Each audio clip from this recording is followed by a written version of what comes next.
Om Sana Bhavatu, Sana Bunaktu, Saviryam Karavavahai Tejasvinavaditamastu, Ma Vidvijavahai. Om Shanti, Shanti, Shanti.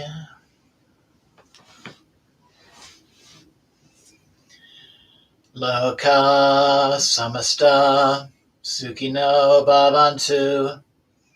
Loka Samasta Sukhino Bhavantu. Loka Samasta Sukhino Bhavantu. Om Shanti, Shanti, Shanti.